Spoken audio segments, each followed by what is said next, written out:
శీలను బంధించి చెరసాలలో వేసిన పౌలు శీలను బంధించి చెరసాలలో వేసిన పాటలతో ప్రార్థింపగా చెరసాల బ్రద్దలై పాటలతో ప్రార్థించగా చెరసాల బ్రద్దలై యెహోవా నీ నామము ఎంతో బలమైనది, ఎంతో బలమైనది, ఎంతో బలమైనది. యెహోవా నీ నామము లా రక్షణ కొరకై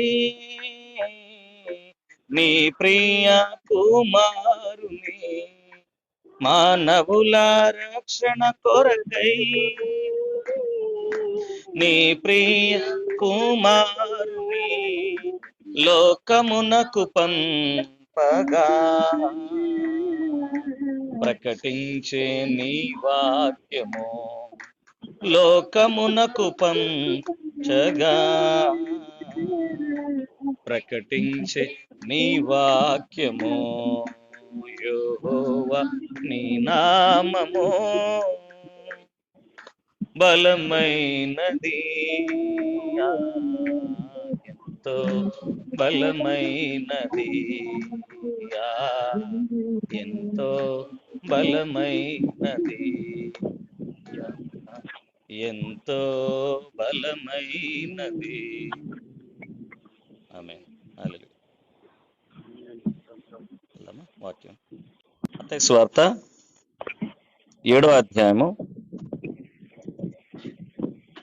మనము చదువుతా ఉన్నాము. 7వ అధ్యాయము 1 నుంచి 6 వరకు చదువుదామండి. 1 నుంచి 6. మత్తయి సువార్త 7వ అధ్యాయము 1 నుంచి 6.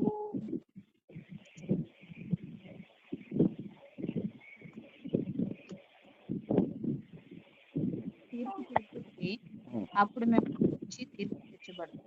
మీరు తీర్పు చొప్పుననే మిమ్మల్ని గూర్చి తీర్పు తీర్చబడను.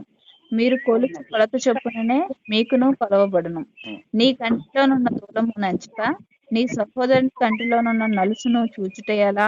నీ కంటిలో దూలముండగా నీవు నీ సహోదరుని చూచి నీ కంటిలోనున్న నలుసును తీసివేయనిమ్మని చెప్పనేలా? వేషధారి, మొదట నీ కంటిలోనున్న దూలమును తీసివేసుకునము, అప్పుడు నీ సహోదరుని కంటిలోనున్న నలుసును తీసివేయటకు నీకు తేటగా కనబడదు. పరిశుద్ధములకు పెట్టకుడి, మీ ముత్యములను పందుల ఎదుట వేయకుడి. వేసిన ఎడల అవి ఒకవేళ వాటిని కాళ్ళతో తొక్కి పడి మిమ్మల్ని చీల్చివేయును. ఆమేన్. సో ఇక్కడ మనం గత నుంచి ఇదే చదువుతున్నామండి. 7వ అధ్యాయము 1 నుంచి 12 వరకు కూడా రాజ్య వారసులు ఉండాల్సిన లక్షణాలే కాదు కానీ వారి ఎదుటి వాడితో ఉండాల్సిన లక్షణాలు. ఎందుకంటే మత్తయి సువార్త 5వ అధ్యాయము 3వ వచనం నుంచి ప్రభువారు రాజ్య వారసుల యొక్క లక్షణాలు చెప్పారు. ఏం చెప్పారండి? 5:3లో ఆత్మ విషయమై దిలునైన వారు ధన్యులు, పరలోక రాజ్యము వారిది. అక్కడి నుంచి మొదలైంది. ఇది కంటిన్యూషన్ గా ఉండిద్దండి. అయితే 5వ అధ్యాయము 6వ అధ్యాయము ప్రాముఖ్యంగా వ్యక్తిగతంగా మనకు సంబంధించింది.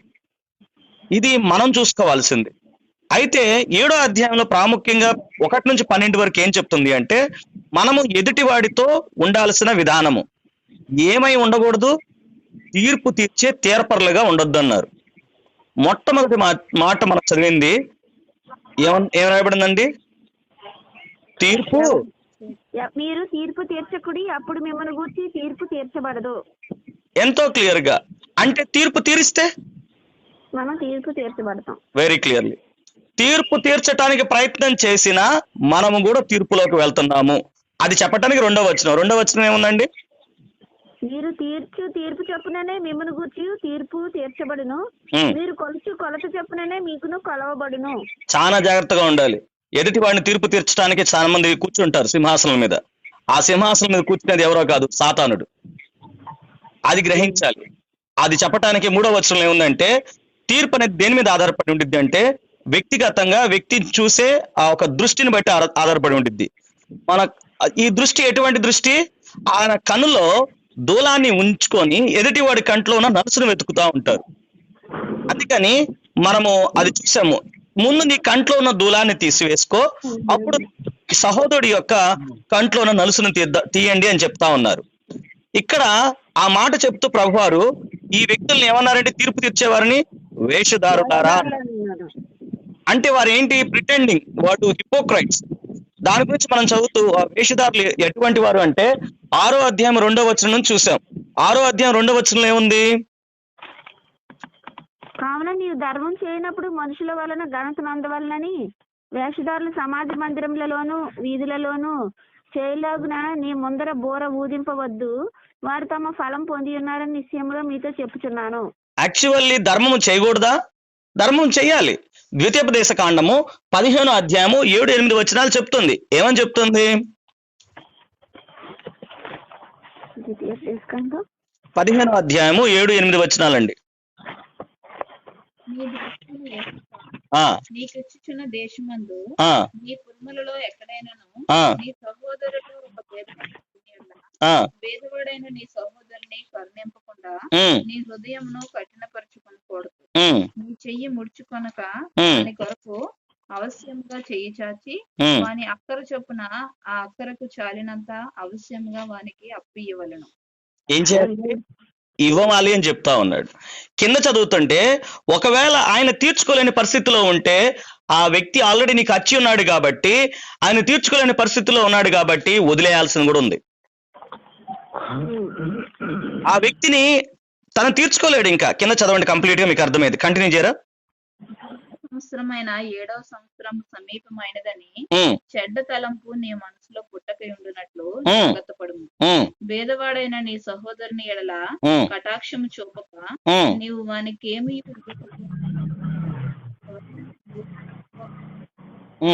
నీకు పాపమగును.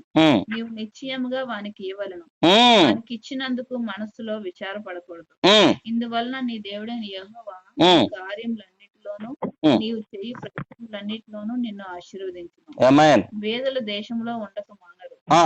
చేత నేను నీ దేశంలోనున్న నీ సహోదరులకు దీనులకును వేదులకును అవశ్యంగా నీ చేయి చాపవలనని నీకు ఆజ్ఞాపించున్నాను.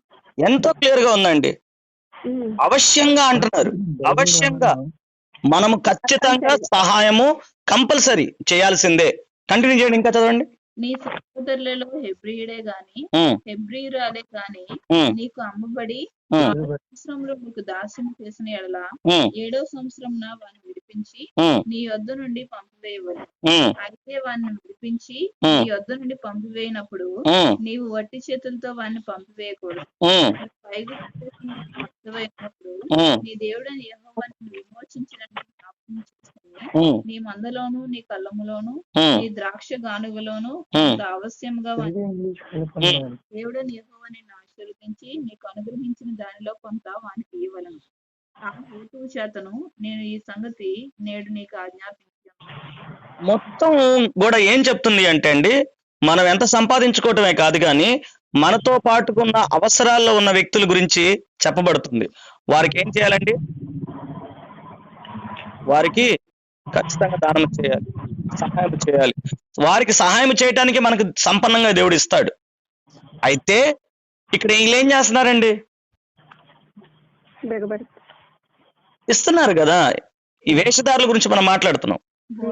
వారు ఏం చేస్తున్నారు? ఇస్తున్నారా లేదా? ఇస్తున్నారు. ధర్మశాస్త్రము అంటే మోషే రాసిన 5 గ్రంథాలు. ఆ 5 గ్రంథాల్లో ఉన్న మెయిన్ డిట్రానమీ, ద్వితీయోపదేశ కాండము, లేవి కాండము, ఈ కాండాలన్నింటిలో కూడా ఏం చెప్తారు అంటే ఏ విధంగా అయితే ఆ పాత నిబంధనలో ఉన్న ధర్మశాస్త్రం చెప్తుందో దాన్ని ఆచరించాల్సిందే. అదే వారు సిద్ధాంతంగా పట్టుకున్న వారు ఈ ఫరిసీయులు, సద్దుకేయులు, శాస్త్రులు. యూదుల్లో ప్రావీణ్యులైన వారు వీరు ఏం చెప్తున్నారు? ఖచ్చితంగా మేము దానము చేస్తాం, దానము చేయాలి. కానీ దానం ఏ విధంగా చేయాలి? దానం ఎట్లా చేయాలండి? కుడి చేతితో చేసింది ఎడమ చేతికి తెలియకూడదు. కుడి చేతితో చేసింది ఎడమ చేతికి తెలియకూడదు. కానీ మీరేం చేస్తున్నారు? బోర ఊదించుకుంటున్నారు. ఊరే ఊదుతున్నారు. అందుకని ఏమన్నారండి ప్రభువారు? వేషధారులారా. ఈ 6వ అధ్యాయం 5వ వచనం కూడా చదివామండి. మత్తయి సువార్త 6:5 ఏముంది? మరి మీరు ప్రార్థన చేయనప్పుడు వేషధారుల వలె ఉండవద్దు, మనుషులకు కనబడవలనని సమాజ మందిరములలోను వీధుల మూలల్లోనూ నిలిచి ప్రార్థన చేయటం వారికి ఇష్టము, వారు తమ ఫలం పొంది ఉన్నారని నిశ్చయముగా మీతో చెప్పుచున్నాను. ఇక్కడ కూడా ఎంతో క్లియర్ గా ఉందండి. ప్రార్థన చేయాలా లేదా? చెయ్యాలి. ప్రార్థన చేసే విధానం కూడా మనం గతంలో చదివామండి. 2వ రాజులు 4వ అధ్యాయము 32-33. 2వ రాజులు 4వ అధ్యాయము 32-33.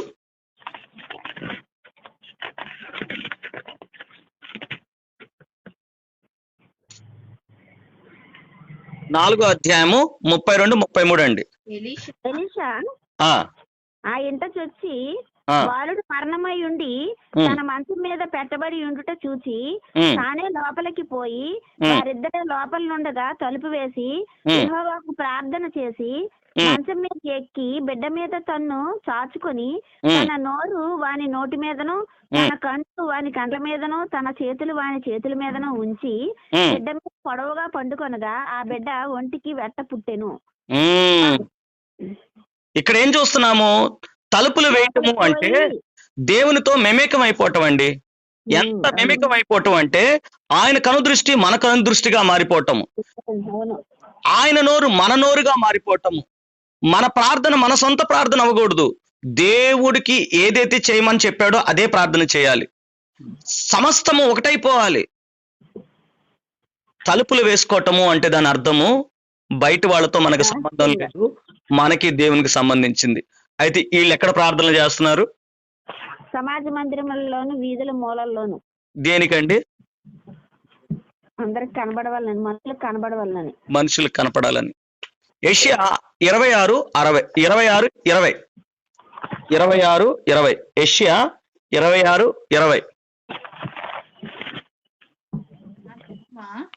ఇదిగో వారి దోషమును బట్టి భూనివాసులను శిక్షించుటకు యెహోవా తన నివాసంలో నుండి వెళ్ళి భూమి తన మీద చంపబడిన వారిని ఇతను కప్పకుండా తాను త్రాగిన రక్తమును బయలుపరచు. నీవు వెళ్ళి నీ అంతఃపురములో నీవు వెళ్ళి నీ తలుపులు వేసుకొను, నీ తలుపులు వేసుకొనుము. తీర్పు వరకు కొంచెం సేపు ఎంతో క్లియర్ గా ఇవాళ దినాన అందరు ఏం చేస్తున్నారండి? ఎవరింట్లో వారు ఉండమని చెప్పేసి బయట న్యూస్ లో వస్తుంది కదా. ఇంట్లో ఉన్నారు ఉండకుండా ఉంటే బయట మరణపు దూతుంది, చంపేసిద్ది. ఇంట్లో ఉన్నవారు ఏం చేస్తున్నారు? టీవీలు పెట్టుకొని చూస్తున్నారు. చేయాల్సిన పని ఏంటో తెలుసా అండి? తలుపులు వేసుకొని నిర్గమాకాండం 12వ అధ్యాయం 22వ వచనంలో వారు ఏం చేశారు? ఉగ్రత తీర్పు వరకు కొంచెం సేపు దాగి ఉన్నారు. ప్రభు దాగి ఉండటం అంటే దాగి ఉండే స్థలం కూడా దేవుడై ఉన్నాడు. ఆ దాగు చోటు ఆయనై ఉన్నాడు, ప్రభువారే అయి ఉన్నారు. ఈ ప్రతి దాంట్లో కూడా ఏం చూపిస్తున్నారంటే బయటికి వెళ్ళి ఏదో చేయటం కాదు కానీ నువ్వు లోపలే ఉండాలి. లోపలంటే తలుపులనే కాదండి, నీ ఆత్మలో ఉండటం. దేవుడు ఆత్మలో ఉన్నాడు, ఆత్మలో ఉన్న దేవుని వైపు తిరగటం. అయితే వీరేం చేస్తున్నారు? సంత వీధుల్లో తిరుగుతూ ఈరు చేస్తున్నారు ప్రార్థనలు. అది ఎవరి కొరకు? ఎవరి మెప్పు కొరకు? జనాల యొక్క మెప్పు, వారు కనపడాలని. దీని తర్వాత మనము మత్తయి సువార్త 7:5కి వచ్చాం. ఈ 7:5లో ఏం చదివామండి? వేషధారి మొదటి కంట్లోనున్న దూలమును తీసివేసుకొనుము, అప్పుడు నీ సహోదరుని కంట్లోనున్న నలుసును తీసివేయటకు నీకు తేటగా కనబడును. ఇక్కడ ఏం చూసామంటే వీరు తీర్పు తీర్చడానికి మొదలు పెట్టారు. అంటే ఇక్కడ మూడిట్లో కూడా మనం ఏం చూసామంటే మొట్టమొదటిగా వారు దానాలు చేస్తున్నారు, అది వాక్యానుసారంగా ఉంది, కానీ అది జనాలకు చూపించడానికి బోర వదుతున్నారు. తర్వాత 6:5లో ఏం చూసాము? ప్రార్థన చేయమన్నారు దేవుడు, ప్రార్థన చేస్తున్నారు, కానీ అది కూడా ఎవరి కొరకు? జనాల మెప్పు కొరకు.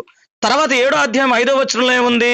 వీళ్ళు తీర్పు తీర్చుకో, ఒకరిని ఒకరు హెచ్చరించుకోమన్నాడు ప్రభువారు. ఈ హెచ్చరికను కూడా ఎట్లా తీసుకున్నారు? వీరు నీతిమంతులని, ఎదుటివాడు దుర్నీతిమంతుడు అని చెప్పి ప్రయత్నించడానికి వీరు ఎదుటివాడిని తీర్పు తీర్చడం జరుగుతా ఉంది. తర్వాత మనం చదివాము 23:13. 23:13 ఏముందండి? మత్తయి సువార్త 23:13. 3:13 అయ్యో అయ్యో వేషధారులైన శాస్త్రులారా పరిసయ్యులారా, ఆ మీరు మనుషుల ఎదుట పరలోక రాజ్యమును మూయుదురు, ఉమ్. మీరు అందులో ప్రవేశింపరు, ప్రవేశించే వారిని ప్రవేశింపనియ్యరు. ఇట్లాగా నటించే వారి ద్వారా ఏం జరుగుతుంది? వారు ప్రవేశించరండి. క్లియర్ గా దేవుడు క్లియర్ గా చెప్పారండి. పనులుగా ఉన్నారు. మనుషుల్ని మెప్పిద్దాం అనుకున్న ప్రతి ఒక్కరు వెళ్ళరు. వాళ్ళు వెళ్ళకపోగా వాళ్ళే వాళ్ళు నెల్లెవరు. వెళ్ళే వారిని కూడా వెళ్ళనీరు. అటువంటి పరిస్థితిలో వారు మారుతారండి. అది కంటిన్యూషన్ చేద్దాం 16 వరకు. వెళ్ళనెవరు. అయ్యో వేషధారులైన శాస్త్రులారా పరిసయ్యులారా, ఒకని మీ మతములో కలుపుకొనుటకు మీరు సముద్రమును భూమిని చుట్టి వచ్చెదరు. అతడు కలిసి వచ్చినప్పుడు అతను మీకంటే 2 అంతలు నరకపాత్రునిగా చేయుదురు. అయ్యో అర్థం ఏంటి? ఆకాశాన్ని భూమిని సముద్రాన్ని కలపటం అంటే ఏంటి? ఎట్లాగైనా సరే ఆ వ్యక్తిని వారి మతంలోకి వారు చేర్చుకుంటారు. చేర్చుకున్న తర్వాత ఏం చేస్తారండి? అతను 2 అంతలు నరకపాత్రుని చేస్తారు. వాళ్ళకంటే కూడా. వీరికన్నా ఆ వ్యక్తిని ఇంకా భ్రష్టుడిగా చేస్తారు. ఇవాళ అనేక మంది అట్లాగే ఉన్నారండి. జనాల మెప్పుల కొరకే ఉన్నారు. దానివల్ల ఏమవుతుంది? దేవుని నామము అన్ని జనుల మధ్యన అవమానపరచబడుతుంది. వీళ్ళే కారకులు. కంటిన్యూ చేయండి 15 కూడా. అయ్యో అందులో మార్గదర్శకులారా, ఒకడు దేవాలయం తోడని ఒట్టు పెట్టుకుంటే అందులో ఏమీ లేదు గాని, దేవాలయంలోని బంగారము తోడని ఒట్టు పెట్టుకుంటే వాడు దానికి బొద్దుడని మీరు చెప్పుదురు. అవివేకులారా అందులారా, ఏది గొప్పది? బంగారమా? బంగారమును పరిశుద్ధపరచు దేవాలయమా?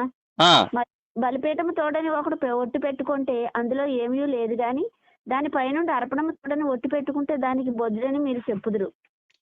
ప్రతి చోట కంటిన్యూ చేయండి. అవివేకులారా అందులారా, ఏది గొప్పది? అర్పణమా? అర్పణమును పరిశుద్ధపరచు బలిపీఠమా? బలిపీఠము తోడని ఒట్టు పెట్టుకున్నవాడు దాని తోడనియు దాని పైనుండి వాటన్నిటి తోడనియు ఒట్టు పెట్టుకొంచున్నాడు. మరియు ఒట్టి పెడతానికి ఏమైనా ఉందా అండి? ఒట్టి పెట్టొచ్చా? పెట్టకూడదు. దేని మీద పెడతానికి లేదు, కానీ ఒట్టి పెట్టిస్తున్నారు. ఒట్టి పెట్టిస్తుంది దేని మీద? బంగారంతో పొదకబడిన ఆ ఒక బలిపీఠం గురించి చెప్తున్నాడు. బలిపీఠం ఉంది, కానీ బలిపీఠం మీద బలి లేకపోతే, రక్త ప్రోక్షణ జరగకపోతే ఆ బలికి ఏం విలువ ఉందండి? అంటే వీళ్ళంతా ఏం చెప్తున్నారు? పద్ధతుల వైపు చెప్తున్నారు, కానీ పద్ధతులు లాగా మార్చేశారు దేవుని మాటల్నే. ఇదిగోండి ఇట్లా చేయాలి, ఫలానా చేయాలి, ఫలానా చేయాలి, ఫలానా చేయాలి. కానీ వెనకున్నది ఏంటో భావాన్ని చెప్పట్లేదు. జనాలు కూడా దేన్ని పట్టుకున్నారు? వాక్యాన్ని విడిచారు, పద్ధతులనే పట్టుకున్నారు. దానివల్ల ఏమైపోయిందంటే దేవునికి చాలా దూరం అయిపోయారండి. వీరు ఆ విధంగా భ్రష్టులు పరిచారండి. 25 నుంచి కూడా చదువుదాం, 25 నుంచి 29 వరకు. అయ్యో వేషధారులైన శాస్త్రులారా పరిసయ్యులారా, మీరు గిన్నెయు పళ్ళెమును వెలుపట శుద్ధి చేయుదురు గాని అవి లోపల దోపుతోనూ అజితేంద్రియత్వముతోనూ నిండి ఉన్నవి. గుడ్డి పరిసయ్యుడా, గిన్నెయు పళ్ళెమును వెలుపట శుద్ధి ఎగునట్లుగా ముందు వాటిని లోపల శుద్ధి చేయము. ఎంతో క్లియర్ చెప్పారండి. దేవుడు బయట దాన్ని కోరట్లేదు, ముందు లోపల కడుక్కొని తర్వాత బయట చేయండి. జనాలందరూ బయటదే చేస్తారు కానీ లోపల చేయరు. అదే కంటిన్యూగా చదువుతా ఉంటే సున్నం కొట్టిన సమాధులారా అంట. ఎందుకని? సున్నం కొట్టుంది, తెల్లగా కనపడుతుంది, కానీ దాని లోపల ఉంది మరణం అండి, భయంకరమైన దుర్వాసన. కానీ బయటికి మాత్రం ఆ విధంగా కనపడతారు. వీరు ఇంకెంతవరకు ఉంటారంటే కింద చదువుతా ఉంటే 29-30 వరకు కూడా వారు ప్రవక్తల్ని చంపి వారికి సమాధుల్ని కట్టించి అన్ని అలంకరిస్తా ఉంటారు, దాన్ని చేస్తా ఉంటారు. ఇటువంటి వారు వీళ్ళు. ఎవరినో కాదండి అంటుంది వీళ్ళు. ఎవరినంటున్నారు తెలుసా? ప్రభువారు వాక్యంలో ప్రావీణ్యత కలిగిన వారు, వాక్యాన్ని బోధించే వారి గురించే. ఈ 7వ అధ్యాయం 5వ వచనం వరకు కూడా మనం ఏం చూస్తున్నామంటే వారు ఎదుటి వాడితో ఉన్న వ్యక్తిత్వం ఎటువంటిది అని చదువుతున్నాం. అయితే అదే 7వ అధ్యాయం 6వ వచనం చదివామండి. 7వ అధ్యాయం 6వ వచనంలో ఏముంది? పరిశుద్ధమైనది కుక్కలకు పెట్టకుడి, మీ ముత్యములను పందుల ఎదుట వేయకుడి, వేసిన ఎడల అవి ఒకవేళ వాటిని తాళతో త్రొక్కి మీ మీద పడి మిమ్మల్ని చీల్చివేయను. ఇందాక వరకు మనం చూసింది ఒక పార్ట్ అయితే, దాంట్లో ఏం చూసాము అంటే ఒక రాజ్య వారసులు వారు తనతో పాటుకున్న సహోదరుల పట్ల ఏ విధంగా ఉండాలి అనే దాని గురించి చూసాము. ఎవరు కూడా తీర్పు తీర్చడానికి లేదు. రెండో చూసే విధానం మార్చుకోమని. నటించొద్దు, నీ చూపు మనుషుల వైపు కాదు దేవుని వైపు ఉండమని. అయితే కిందకు వచ్చేసరికి మనము తోటి సహోదరులతో అయినా ఎవరైతే పరిశుద్ధులై ఉన్నారో వారితోటే మనం సరిగ్గా మాట్లాడాలి. వారు కుక్కల వలె అంటే దాని అర్థం ఏంటి? కుక్కతోటి పందితోటి పోల్చాడు. కుక్క అంటే ఏంటి? కుక్కలు పెంచుకోవద్దనా? సంఘంలో కుక్కలను తేవద్దనా? అలాంటి స్వభావం ఉన్నవారు ఉంటారండి. అటువంటి స్వభావం కలిగిన వారు ఉంటారు. వారితోటి వాద్వివాదాలు చాలా మంది వాద్వివాదాలకే ఎక్కువ ప్రయారిటీ ఇస్తా ఉంటారు. ఏదో వాళ్ళని ఓట్రించి వాళ్ళతో ఎట్లాగైనా నేను పొరపాటున యూట్యూబ్ లో వెళ్తా ఏదో వెళ్ళిపోయాను అనుకోండి, అక్కడ నేను కాసేపు అరగంట ఉంటే నాకు తలనొప్పి వచ్చేసిద్దండి. ఎందుకంటే క్రైస్తవులకు వస్తున్న సఫరింగ్ గురించి కొంతమంది యూట్యూబ్ లో పెట్టేసి మనం వాళ్ళతో గొడవాడాలి, వాళ్ళతో చేయాలి. అట్లా గొడవాలంటే దేవుడు ఎప్పుడో చేసేవాడు కదండి. గొడవాడటానికి లేదండి. గొడవాడటము అవన్నీ చేయటం అంటే అర్థం ఏంటి తెలుసండి? మనిషి యొక్క భావోద్రేకాలను పెంచుతున్నారు. భావోద్రేకాలు కుక్కలంటే దాని అర్థం ఏంటి? ఆల్రెడీ మనం చదివామండి కుక్కల గురించి. నేను మళ్ళీ చెప్పట్లేదు, నేను జస్ట్ అందుకని పైపైన చదువు చెప్తున్నాను మీకు. కుక్కలంటే ఎవరండి కుక్కలు? భావోద్రేకాలతో ఉండేవారు. భావోద్రేకాల్లో ఉంటారు ఎప్పుడు. వారు ఏదైతే కుక్కలాగా వారి యొక్క స్వభావాలు కూడా అతిగా ప్రేమిస్తారు, అదే విధంగా అతిగా ద్వేషిస్తారు. వారి యొక్క జీవితాలన్నీ అట్లాగే ఉండే. కుక్క అధికంగా ప్రేమించిద్ది, అదే విధంగా అధికంగా ద్వేషించిద్ది కూడా. ఈ విషయాల్ని మనం చాలా జాగ్రత్తగా ఉండాలి. అటువంటి వారు ప్రకటనలో రాయబడి ఉంది. అటువంటి వారు పరలోక ఒకసారి చూడండి 22:15 ప్రకటన 22:15 ప్రకటన 22:15 కుక్కలను, మాంత్రికులను, వ్యభిచారులను, నరహంతకులను, విగ్రహారాధికులను, అబద్ధమును ప్రేమించి జరిగించి ప్రతి వాడును వెలపటనుందురు. ఏమైందండి? భావోద్రేకాల్లో ఉంటే తప్పే ఉంది. నువ్వు భావోద్రేకాల్లో ఉంటే అనగా ప్రాణ భాగాల్లో ఉన్న నార్మల్ గా అబ్నార్మల్ గా ప్రవర్తించి అధికంగా కోపాలతోటి ఆవేశాలతోటి ఉంటే వారు కూడా పరలోక రాజ్యంలో ప్రవేశించరు. వేషధారులు ప్రవేశించరు. వేషధారులు ప్రవేశించకపోవటమే కాదండి, కుక్కలాగా స్వభావం కలిగి ఉన్న వ్యక్తులు కూడా ప్రవేశించారు. అయితే ఇక్కడ ఏం చెప్తున్నానంటే వారి ముందు పరిశుద్ధమైనది వేయొద్దు అంటున్నాడు. పరిశుద్ధమైనది ఏంటండి? అది కూడా చదివాం. పరిశుద్ధమైనది ఏంటి? ఆయన వాక్యము. ఆయన వాక్యమే పరిశుద్ధమైనది.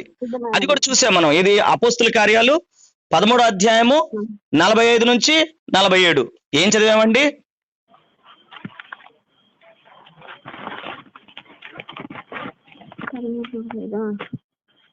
యూదులు జనసమూహములను చూసి మత్సరంతో నిండుకొని దూషించుచు పౌలు చెప్పిన వాటికి అడ్డం చెప్పిరి. అప్పుడు పౌలును బర్నబాయు ధైర్యంగా ఇట్లన్రి, దేవుని వాక్యము మొదట మీకు చెప్పుట ఆవశ్యకమే, అయినను మీరు దానిని త్రోసివేసి మిమ్మల్ని మీరే నిత్య జీవమునకు అపాత్రులుగా ఎంచుకొనుచున్నారు గనుక ఇదిగో మేము అన్యజనుల యొద్దకు వెళ్ళుచున్నాము అని చెప్పేశారు. చెప్పిన తర్వాత నెక్స్ట్ కింద కొద్ది కంటిన్యూ చేయరా 52 వరకు. ఇదిగో మేము వెళుచున్నాము, నీవు బూదిగంతముల వరకు రక్షణార్థముగా ఉండనట్లు నిన్ను అన్యజనులకు వెలుగుగా ఉంచి ఉన్నాను అని ప్రభువు మాకు ఆజ్ఞాపించిన అన్యజనులు ఆ మాట విని సంతోషించి దేవుని వాక్యం మహిమపరిచిరి మరియు నిత్య జీవమునకు నిర్ణయింపబడిన వారందరిని విశ్వసించిరి. ప్రభు వాక్యం ఆ ప్రదేశం అంతటా వ్యాపించెను. గాని యూదులు భక్తి మర్యాదలు గల స్త్రీలు ఆ పట్టణపు ప్రముఖులను రేపి పౌలులకు బర్నబాకును హింస కలుగజేసి వారిని తమ ప్రాంతముల నుండి వెళ్ళగొట్టిరి. వీరు తమ పాదధూళిని వారి తట్టు దులిపివేసి ఈకొనియాకు వచ్చిరి. అయితే శిష్యులు ఆనందభరితులై పరిశుద్ధాత్మతో నిండిన వారైరి. ఆమేన్. ఇక్కడ యూదులు వారి మధ్యలో ఉన్నారు. ఎవరి మధ్యలో? అన్ని జనుల మధ్యలో. యాక్చువల్లీ మొదటిగా మీకే చెప్పాలి, కానీ ఇది అన్యులకు చెప్పమని దేవుడు పంపించాడంటే అన్యులందరూ ఎట్లా ఉన్నారు? సంతోషంగా ఉన్నారు. ఆ సమయంలో అసలు చెప్తుంది యూదులుగా అండి వాక్యము? అక్కడ చెప్తుంది యూదులుగా? అన్యజనులకు చెప్తున్నారు. అక్కడ ఆ ప్రాంతంలో ఉంది అన్యజనులు. మరి వీళ్ళు వచ్చి ఏం చేస్తున్నారు? వారు చేస్తున్న పనుల్ని ఆటంకపరుస్తున్నారు. ఆటంకపరుస్తున్నప్పుడు వాళ్ళు ఏం చెప్పారు? అయ్యా మీకు కాదయ్యా, అనిలకు చెప్పని దేవుడు పంపించాడని చెప్పి అనిలకు చెప్తుంటే అక్కడ విన్నవారు చాలా సంతోషించినప్పుడు ఈయన ఏం చేశారండి? అక్కడ నుంచి వెళ్ళిపోక అక్కడున్న స్త్రీలను, అదే విధంగా కొంతమంది జనాంగాన్ని వీరికి వ్యతిరేకంగా ప్రవర్తించి వారిని అక్కడ నుంచి తరిమి కొట్టేశారండి. పౌలుని బర్నబాస్ని అనుకుందాము, పౌలు బర్నబాస్ లాగా నేను మీరు మనము సువార్తకు వెళ్తున్నప్పుడు సడన్ గా ఎవరో వచ్చారు, అడ్డంగా వచ్చి నువ్వు ఇక్కడ సువార్త చేయడానికి లేదు అన్నారు. ఇప్పుడు ఏం చేద్దాం? ఏంటంటే మాకు కాన్స్టిట్యూషన్ ప్రకారంగా ఆర్టికల్ నంబర్ 15 ప్రకారంగా మాకు అధికారం ఉంది అని గొడవ పెట్టుకుందామా? లేదు. మనం ఏం చేయాలండి? పౌలు ఏం చేశారు? పౌలు బర్నబాలు వాళ్ళ కాలు జోడుకున్న ధూళిని అక్కడ నుంచి వెళ్ళిపోయారు. ఎట్లా వెళ్ళారు? మహా అత్యానంద భరితులే పరిశుద్ధాత్మతో నిండిన వారు అయ్యారట. గ్రహించాలండి. కుక్కల్లాగా ఎదుటి కుక్కలు మాట్లాడుతున్నప్పుడు, కుక్కలు మొరుగుతున్నప్పుడు ఈరు మొరగలేదు, అరవలేదు. మీరేం చేశారు? అక్కడ నుంచి సైలెంట్ గా వెళ్ళిపోయారు. సైలెంట్ గా కాదు, సంతోషంగా వెళ్ళిపోయారు. ఇంకా చెప్పాలంటే దేవుని రాజ్య వారసులు ఇవన్నీ తెలుసుకోవాలండి. విభిన్న బోధలు, దురద చెవులు గల బోధలు అనేకమైన చోట్ల వెళ్తున్నాయి. వీటి నుంచి చాలా జాగ్రత్తగా ఉండాలి. పాత నిబంధన దానికి, కొత్త నిబంధన దానికి వ్యత్యాసం ఉంది. పాత నిబంధనలో పంటికి పన్ను, కంటికి కన్ను, ఏది వాళ్ళు చేస్తే దానికి వ్యతిరేకంగా వీళ్ళు చేస్తారు. కానీ కొత్త నిబంధనలో ప్రభువారు ఆ విధంగా చేయటానికి రాలా. ఇది కృపాయుగము. మనం కృప చూపించడానికే వచ్చాం, సమాధానం చెప్పడానికి మాత్రమే ఇక్కడ ఉన్నాము. ఈ విషయాన్ని మనం ఇక్కడ చూడగలుగుతాము. ఈ వచనాల ద్వారా మనం ఏం తెలుసుకున్నామండి? ఇక్కడ వరకు కూడా మనం ఏం చూసాము అంటే, మొట్టమొదటిగా తీర్పు తీర్చకూడదు. తీర్పు తీర్చేవారు పరలోక రాజ్యంలో ప్రవేశించరు. అదే విధంగా వేషధారులుగా ఇచ్చే విషయంలోనూ, ప్రార్థన విషయంలోనూ, తీర్పు తీర్చే విషయంలోనూ వీళ్ళందరూ కూడా పరలోక రాజ్యంలో ప్రవేశించరు. వారితో పాటుగా ఎవరండి? తర్వాత ఏం చదివాము? 7:6లో కుక్క లాంటి భావోద్రేకాల్లో ఉండే వారు ప్రవేశించరు. అయితే వారి ముందు మనం పరిశుద్ధమైన వాక్యాన్ని వెయ్యకూడదు. అయితే మనం ఏం చూసామంటే ఒక స్త్రీ గురించి కూడా చూసామండి. ఆ స్త్రీ ఏమంది? ఏమందండి? మత్తయి సువార్త 15వ అధ్యాయం 26వ వచనంలో ఏ స్త్రీ అండి? ఆమె కూడా తమ బల్ల మీద నుండి యజమాని బల్ల మీద నుండి పడిన రొట్టె ముక్కలు కూడా తింటాదండి. కనాను స్త్రీ కదండి. కనాను స్త్రీ అక్కడ ఏం చెప్పిందంటే, అవును ప్రభువా, నీ బిడ్డలకి నువ్వు అన్నం పెడతావు, ఆ రొట్టెలు ఇస్తావు. అయితే మీ యొక్క ఆ బల నుంచి జారివాడే మొక్కలనైనా మరి తీసుకుంటానికి చదవండి. ఆమె నిజమే ప్రభువా, కుక్క పిల్లలు తమ యజమానుల బల మీద నుండి పడి రొట్టె ముక్కలు తిన్నును కదా అని చెప్పాను. మనం ఇక్కడ ఏం చూస్తున్నాము? అందరం అదే స్వభావం అండి. అనుకోవచ్చు, నేను ఇది చెప్తున్నప్పుడు వాక్యము చాలా మంది ఈ విధంగా అనుకోవచ్చు, లేకపోతే నా మటుకు నేను అనుకునేవాడిని ఒక దినాల్లో. కుక్క అంటే పలానా బ్రదరు, వాళ్ళు వీళ్ళు అనుకుంటాం, కానీ కుక్క అంటే వాళ్ళు వీళ్ళు కాదు. కుక్క అంటే మనమే. అపరిశుద్ధమైన జంతువు అండి. అది నెమరు వేసుకోదు, రెండు దానికి గెట్లు కూడా లేవు. అటువంటిది ఎవరో వాళ్ళు వీళ్ళు కాదు, మనమే. అయితే ఎప్పుడైతే ఈ స్త్రీ లాగా, అవును ప్రభా మేము కుక్క పిల్లల లాంటి వారమే అయినప్పటికీ నీ బిడ్డలు తిన్న తర్వాత వదిలిపెట్టిన ఆ ముక్కలైన మేము తింటానికి అర్హులం కదా. ఇప్పుడు ప్రభువారు అన్నమాట, అమ్మా నీ విశ్వాసం గొప్పది, నీవు కోరినట్టే నీకు అవును గాక అని ఆమెతో చెప్పాను. ఆ గడిలోనే ఆమె కుమార్తె స్వస్థత నొందెను. మొట్టమొదటిగా పరిశుద్ధమైనది కుక్కలకు వేయకూడదు. కానీ ఇక్కడ ఏం చూస్తున్నాము అంటే, ఆ కుక్క నిజంగా నేను కుక్కనే, నా జీవితం భావోద్రేకాలతోటే ఉంది, అయితే నా మీద కనికరించమని దేవుడిని ఎప్పుడైతే అడుగుతామో, దేవుడు పరిశుద్ధమైన రొట్టె అనగా ఆయన వాక్యాన్ని మనకు కూడా ఇస్తాడు. ఇక్కడ మనం ఏం చూస్తున్నామంటే, ఎదుటి వ్యక్తి భావోద్రేకాల్లోనే ఉన్నాడు అనుకోండి, ఆ వ్యక్తికి వెయ్యొద్దు అని దాని అర్థం. ఎవరైతే తనను తాను తగ్గించుకుంటారో ఆ వ్యక్తికి ఇవ్వమని కూడా అర్థమే. తర్వాత మనం ఏం చూసాము అంటే, ముత్యాలు అనే చదివామండి. ముత్యాలు పందుల ముందు వేయొద్దు అన్నారు. ముత్యము అంటే దాని అర్థం ఏంటి? అనుభవేద్యంగా అనుభవించిన క్రీస్తును. అనగా ఒక వ్యక్తి వచ్చి దేవుడు నాతో నిజంగా మాట్లాడాడు, నా జీవితాన్ని సంధించాడు, నేను దేవుని నేను రుచి చూచి ఎరిగితిని అని తన యొక్క జీవితం యొక్క సాక్ష్యంగా ఆయన చెప్తుంటే వినేవారు చాలా తక్కువ మంది ఉంటారు. వారందరూ ఏం చేస్తున్నారండి? ఈ యొక్క మాటలను తొక్కేస్తున్నారు. అటువంటి వారి నుంచి దూరంగా ఉండమని ఈ రెండు కూడా మనం చదివామండి. 7వ అధ్యాయము 6వ వచనము. తర్వాత నిన్నటి దినాన 7:7 చదివాం. ఒక్కసారి అదే వచనాన్ని చూసి వాళ్ళు క్లోజ్ చేద్దాం. 7:7 అడుగుడి మీకు ఇయ్యబడును, వెదకుడి మీకు దొరుకును, తట్టుడి మీకు తీయబడును, అడుగు ప్రతి వాడును పొందును, వెదకువానికి దొరుకును, తట్టువానికి తీయబడును. నిన్నటి దినాన అడగటం అనేది చూసామండి. మొట్టమొదటిగా అడగటము, రెండోదిగా వెతకటము, మూడోదిగా తట్టటము. అంటే మన ఆత్మీయమైన జీవితంలో సామాన్యంగా మనం అడుగుతాము, తర్వాత ఆత్మీయ జీవితంలో కొద్ది పెరిగే కొద్దీ వెతుకుతాము స్పెసిఫిక్ వేగా.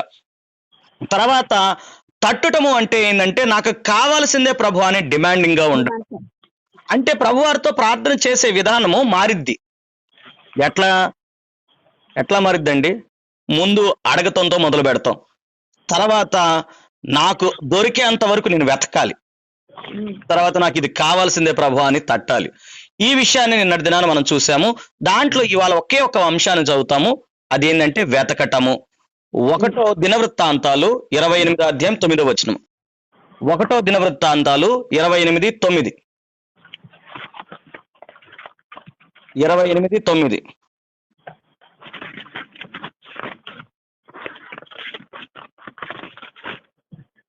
28:9.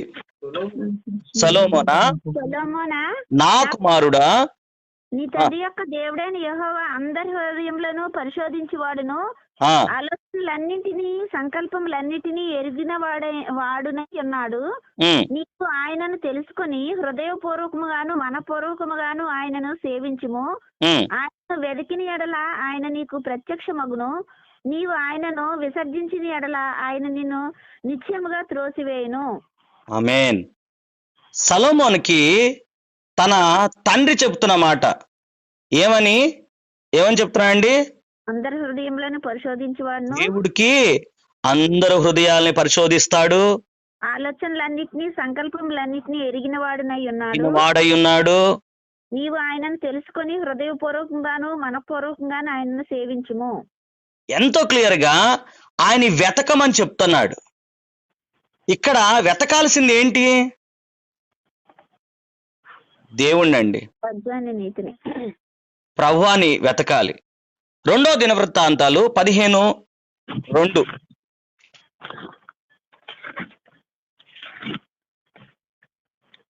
ఆసా, యోదావార్లారా, బెన్యామీనీయులారా, మీరందరూ నా మాట వినుడి. మీరు యెహోవా పక్షపు వారైన ఎడల ఆయన మీ పక్షమున నుండును. మీరు ఆయన వద్ద విచారణ చేసిన ఎడల ఆయన మీకు ప్రత్యక్షమగును. మీరు ఆయనను విసర్జించిన ఎడల ఆయన మిమ్మును విసర్జించును. ఎంతో క్లియర్ అండి. మనం వెతికితే ఆయన వెతుకుతాడు, వదిలిపెడితే విసర్జించితే ఆయన విసర్జించుతాడు అని పాత నిబంధనలో ఈ విషయాన్ని చాలా నొక్కి ఒక్కాడిస్తున్నారు. సామెతలు 8వ అధ్యాయం 17వ వచనము. సామెతలు 8వ అధ్యాయం 17వ వచనము.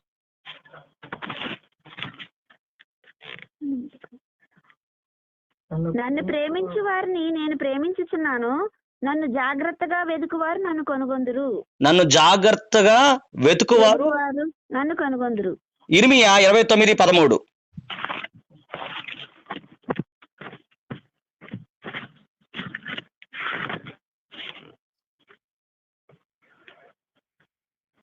మీరు నన్ను వెతికిన ఎడల పూర్ణ మనసుతో నన్ను గూర్చి విచారణ చేయనడల మీరు నన్ను కనుగొందురు. ఎవరండి కనుగొందేది? ఎవరైతే ఆయన్ని పూర్ణ మనసుతో వెతుకుతారో. అందుకనే దీని యొక్క అధ్యాయం ముందు 6వ అధ్యాయం, మత్తయి సువార్త 6వ అధ్యాయం 33వ వచనము. 6:33.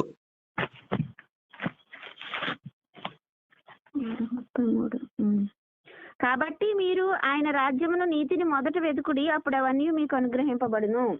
చివరి ఒక వచనం చదువుదాం. లూకాసు వార్త 15వ అధ్యాయము 8-10. లూకాసు వార్త 15వ అధ్యాయము 8-10. ఏ స్త్రీకైనాను 10 వెండి నాణెములు ఉండగా వాటిలో ఒక నాణెము పోగొట్టుకుంటే ఆమె దీపం వెలిగించి ఇల్లు ఊడ్చి అది దొరికి వరకు జాగ్రత్తగా వెతకదా? అది దొరికినప్పుడు తన చెలికత్తెను పొరుగువారిని పిలిచి నాతో కూడా సంతోషించుడి, నేను పోగొట్టుకుని నాణెము దొరికినదని వారితో చెప్పును కదా. అటువలే మారు మనసు పొంది ఒక పాపి విషయమే దేవుని దూతల ఎదుట సంతోషం కలుగునని మీతో చెప్పుచున్నాను నేను. ఆమేన్. ఇక్కడ 2 విషయాలు జరుగుతుందండి. ఒక పక్కన నీతిని, రెండో పక్కన రాజ్యాన్ని వెతకమంటున్నారు. నీతి అంటే ప్రభువారు, రాజ్యం అంటే అనేకమైన పాపులు సంఘంలో చేర్చబడటం. వీరిద్దరిని కూడా ఎట్లాగండి చూడటం కాదు. ఇంగ్లీష్ లో 3 డిఫరెంట్ వర్డ్స్ ఉంటాయి. Seeing, searching, seeking. సీయింగ్ అంటే మనం కళ్ళుతోటి అనేకమైన వస్తువులను చూస్తాము. సర్చింగ్ అంటే వెతుకుతాము. సీకింగ్ అంటే దొరికే అంతవరకు వెతకటం. ఇక్కడ దేవుణ్ణి చూడమని చెప్పట్లా, దేవుణ్ణి సెర్చ్ చేయమంటే వెతకమని చెప్పట్లా. ఏమని చెప్తున్నారు? సీకింగ్ అంటే దేవుడు దొరికే అంతవరకు వెతకమంటున్నారు. రెండో పక్కన దేవుణ్ణి ఆ విధంగా వెతకటము, అదే విధంగా దేవుని హృదయ అభిలాష అయిన అనేకమైన వ్యక్తులు రక్షణ కొరకు ఈ భూమి మీద వచ్చాడు. మనం కూడా పాపుల్ని ఎట్లా ఏ విధంగా చూడాలండి? చూడటము కాదు, వెతకటము కాదు, దొరికే అంతవరకు కూడా దొరికే అంతవరకు కూడా వెతకటము. ఎందుకంటే మనం దాని కొరకే ఉన్నామండి. అడుగుడి, వెతుకుడి, తట్టుడి. అడగాల్సింది దేవుని యొక్క నీతిని, రాజ్యాన్ని. ఎంతవరకు?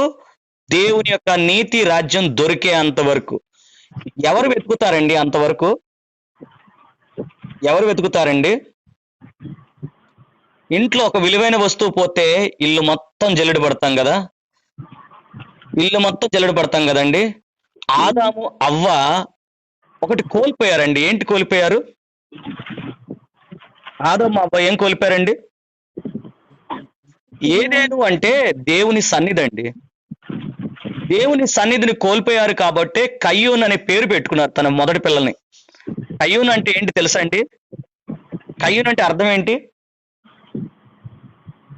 కయ్యూన్ అంటే అర్థం ఏంటి? కోల్పోయిన దాన్ని సంపాదించుకోవటం. దేవుని యొక్క సన్నిధిని కోల్పోయాడు. ఆ కోల్పోయిన దాన్ని సంపాదించుకోవటమే దాని యొక్క అర్థం. కానీ కయ్యూన్ ఏమైందండి? కయ్యూనికి ఏబేలుకి అది చెప్పారా? అంటే ఏబేలు నేర్చుకున్నాడు కానీ కయ్యూను నేర్చుకోలేదు. కయ్యూన్ ఏం చేశాడండి? ఏబేల్ని చంపేశాడు. వాళ్ళు ఫ్రూట్ఫుల్ అయితే అయ్యారండి. ఆదాము అవ్వ ఫలించారు కానీ వారి జీవితాల్లో నెక్స్ట్ ఇంకేమి రాయలా. సేతులను కన్నారు, తర్వాత మిగతా వాళ్ళని కన్నారని చెప్పి రాయబడి ఉంది. కానీ ఆదాము అవ్వకి తిరిగి దేవుడు వచ్చాడా? ఆదాము అవ్వ దేవుని సన్నిధిలో ఉన్నట్టుగా రాయబడి ఉందా? ఇక్కడ రాయలేదండి. కోల్పోయారు. ఏం కోల్పోయారు? దేవుడి సన్నిధిని. వాళ్ళు చేయాల్సింది ఏంటో తెలుసా అండి? కోల్పోయిన దాన్ని వెతకాల్సింది, కానీ వెతకలేదండి. ఇవాళ మనం కూడా ఆదాములాగా అవ్వలాగా ఉన్నామేమో. ఎవరికి వాడు పరీక్షించుకోవాలి. ప్రభువా నీకు వందనాలు, స్తోత్రాలు. విలువైన వాడివి దేవా, నీకన్నా గొప్పది ఏది లేదని గ్రహించే మనోనేత్రాలు తెరవండి నాయన. దేవా, తన తండ్రి అయిన దావీదు సొలొమోనుకి చెప్తున్నాడు, అయ్యా వెతుకయ్యా అని చెప్పి. అయ్యా, నిజమైన దేవుడు నిన్ను వెతుకుతున్నాడు, నిన్ను ఎరిగి ఉన్నాడు. మరి నువ్వు కూడా ఆయన ఎరుగు, ఆయన్ని వెతుకు అని. దేవా, ఒక రాజు తన కుమారుడు రేపటి దినాన గొప్ప రాజుగా అవబోతున్నాడు. అయితే రాజ్యాన్ని వెతకమనో, లోకంలో ఉన్న ధనాన్ని వెతకమనో, సంపదను వెతకమనో, జ్ఞానాన్ని వెతకమని చెప్పలేదు, కానీ దేవుణ్ణే వెతకమని చెప్పి ఉన్నారు. దేవా, తల్లిదండ్రులుగా ఉన్నవారు బిడ్డలకి అదే నేర్పడానికి సహాయం చేయండి. ఏదైతే మేము కోల్పోతున్నామో అది దేవుని యొక్క సన్నిధి నాయన. పోయిన సమయాన్ని మేము తిరిగి తెచ్చుకోలేము, కనీసం ఉన్న సమయానైనా దేవుని వెతకటం మాకు నేర్పుతారని, మీరే మమ్మల్ని బలపరుస్తారని. దేవా, విలువైనది నీ సన్నిధిని గ్రహించే మనోనేత్రాలు మా అందరికి తెరుస్తారని నజరేయుడైన యేసుక్రీస్తు నామములో అడిగి వేడుకుంటున్నాము తండ్రి. ఆమేన్. ప్రభా, నీకు కృతజ్ఞత స్తుతులు చెల్లిస్తున్నాం ప్రభా. రాత్రికాల సమయంలో ప్రభా తండ్రి మా నాయన మమ్మల్ని మీరు ఆత్మ సంబంధమైన ఆహారంతో నాయన నా ప్రభా మమ్మల్ని పోషించిన విధానాన్ని బట్టి స్థుతిస్తున్నాం ప్రభా. నాయన నా ప్రభా అవును నాయన మేము వేషధారుల వల్లే ఉండకుండా కృపను చూపండి ప్రభా. అయ్యా మా సహోదరులు మేము నాయన నా ప్రభా తండ్రి జడ్జిమెంట్ చేసేవారికి ఉండకుండా సహాయం చేయండి ప్రభా. మొదట మా కంట్లో ఉన్న నాయన దూలాన్ని తీసుకోవడానికి సహాయం చేయండి ప్రభా. నాయన నా ప్రభా మీరు మాకు అనుగ్రహింపబడిన ఆ యొక్క జ్ఞానాన్ని ప్రభా నాయన కుక్కల ముందర పందుల ముందర ప్రదర్శించకుండా జ్ఞానాన్ని కలిగి నాయన ఆత్మ సంబంధమైన జ్ఞానం కలిగి నాయన సాగిపోవారుగా దయచేయండి ప్రభా. అంతేకాదు ప్రభా నాయన ప్రార్థించే విధానం నాయన మాతో ఎంతో నాయన బాగా మాట్లాడావు ప్రభా. నాయన వేషధారుల వల్లే కాకుండా ప్రభా తండ్రి నిజంగా రహస్యమందు చూచు నాయన తండ్రికి ప్రార్థించినట్లుగా ప్రార్థించేవారుగా చేయండి ప్రభా. నాయన వెతికితే దొరికే దేవుడుగా ఉన్నావు ప్రభా. తట్టితే ప్రభా తండ్రి తీసే దేవుడుగా ఉన్నావు ప్రభా తండ్రి. నిజంగా దొరికే వరకు నాయన నిన్ను వెతకడానికి సహాయం చేయండి ప్రభా. మొదటి నీ రాజ్యాన్ని నీతిని వెతికేవారుగా మమ్మల్ని బలపరచండి ప్రభా. నాయన కనికరించమని కృపను చూపమని వేడుకుంటూ ఉన్నాం ప్రభా.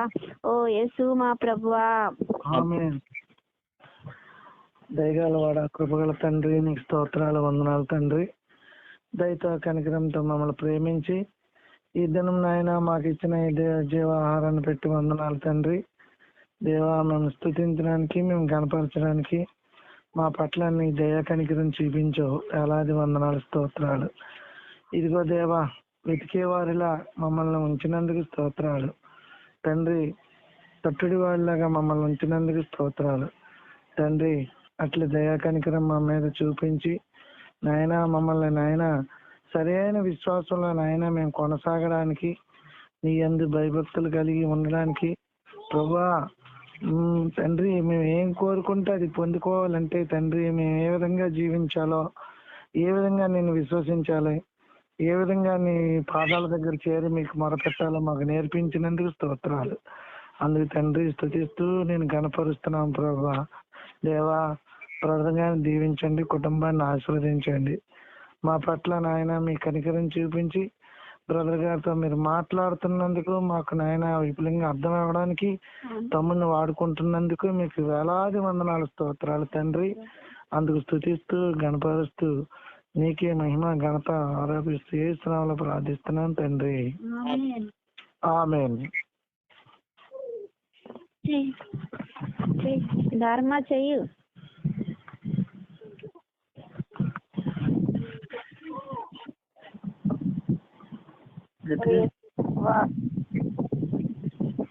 ప్రభా వాక్యం ద్వారా మీరు మాతో మాట్లాడినందుకు వందనాలు ప్రభా.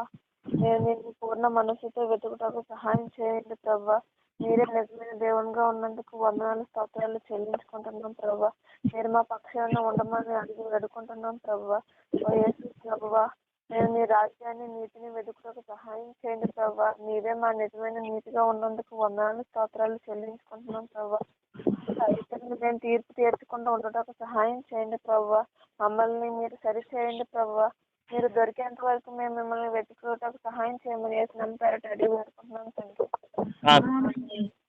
అవును ప్రభా ప్రభా తండ్రి విన్న వాక్యాన్ని బట్టి మనసులోనే ఉంచుకునేలాగా ఉండాలి ప్రభా. తన వాంతి వరకు వెనక్కి తిరిగి ఎలా వెళ్ళిద్ది అలా వెళ్ళకుండా ప్రభా అలా మంచి వాక్యాన్ని మాకు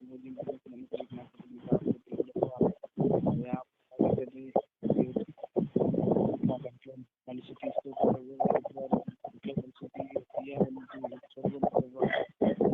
స్వభావాన్ని నాలో నుంచి తీసేది మా ప్రభువా.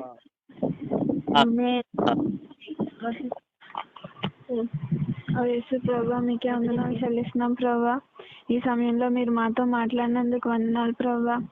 అవును ప్రభా మేము మిమ్మల్ని వెతికేవారిగా తట్టేవారిగా ఉండేలా సహాయం చేయండి ప్రభా. మేము మీలో నిలిచి ఉండేవారిగా సహాయం చేయండి ప్రభా. మా అంతర్యాన్ని మేము శుభ్రం పరుచుకునేవారిగా చేయండి ప్రభా. మేము ఇతరులతో ఐక్యత కలిగి వారితో ప్రార్థించేవారిగా సహాయం చేయండి ప్రభా. మేము మా గురించి కాకుండా ప్రభా ఇతరుల కోసం భారం కలిగి మేము వారి కోసం ప్రార్థించేవారిగా మీరు సహాయం చేయండి ప్రభా. ఇతరుల్లో ఉన్న నలుసును కాకుండా ప్రభా మాలో ఉన్న దూలాలని మేము తీసివేసుకునే వారిగా మీరు మాకు సహాయం చేయండి ప్రభా. ఓ యేసు ప్రభా. ఆమేన్.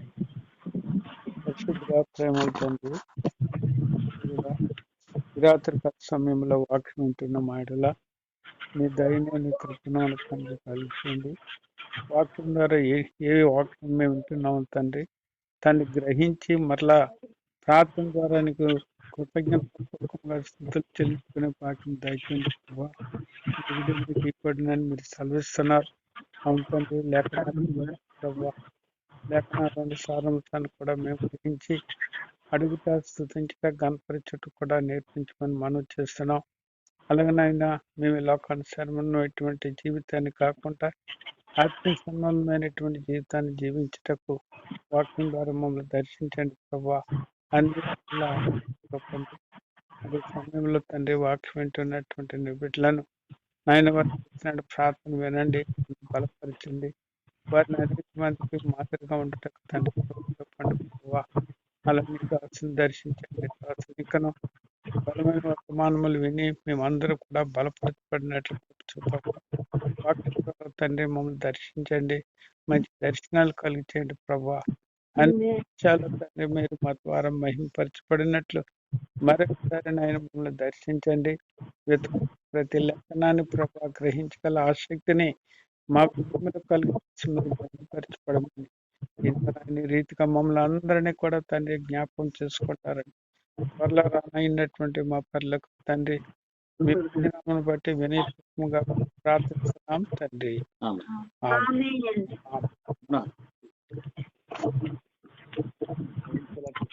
బ్రదర్ ప్రైజ్ లేనండి. వాళ్ళ బ్రదర్ కూడా ఉన్నారండి. తమ్ముడు ప్రైజ్ లాడండి.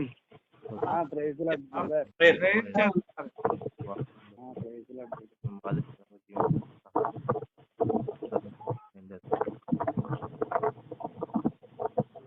కాకుండా తండ్రి తండ్రి ప్రార్థన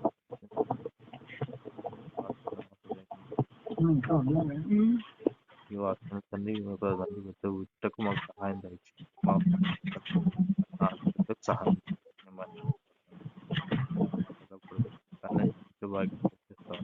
చేస్తాం తండ్రి.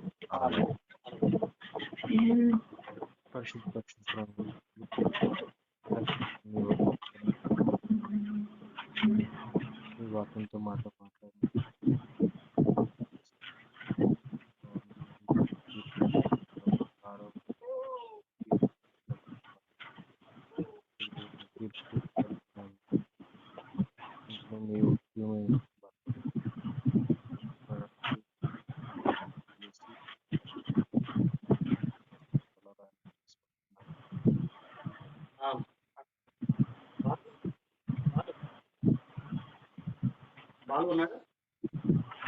బాలు చేయమా ఉన్నాను చేశాను ప్రేయర్ కూడా